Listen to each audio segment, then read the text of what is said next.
મધ્યપ્રદેશથી એક ચોંકાવનારી ઘટના સામે આવી છે. વાસ્તવમાં મધ્યપ્રદેશના મુરેનાના રહેવાસી હરેન્દ્ર મૌર્યએ ગયા શનિવારે રાત્રે પોતાના ઘરમાં ફાંસી લગાવીને આત્મહત્યા કરી લીધી હતી. રવિવારે સવારે પરિવારે પોલીસને જાણ કરી, ત્યારબાદ મૃતદેહને પોસ્ટમોર્ટમ માટે જિલ્લા હોસ્પિટલમાં ખસેડવામાં આવ્યો હતો. પરંતુ ઘટનાના થોડા સમય પછી સોશિયલ મીડિયા ઉપર વાયરલ થયેલા એક વિડીયોએ સમગ્ર મામલાને નવો વળાંક આપ્યો છે.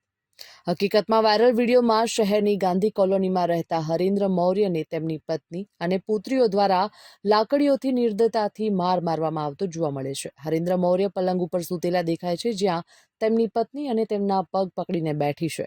તેમની એક દીકરી તેનો હાથ પકડી રહી છે અને બીજી દીકરી તેને લાકડીથી નિર્દયતાપૂર્વક મારી રહી છે. નજીકમાં બેઠેલા હરેન્દ્રના નાના દીકરાએ તેને બચાવવાનો પ્રયાસ કર્યો, પણ તેની મોટી બહેને લાકડીથી ધમકી આપીને તેને પણ ચૂપ કરાવી દીધો. આ ચોંકાવનારો વિડીયો સામે આવ્યા બાદ પોલીસે તપાસની દિશા બદલી નાખી છે.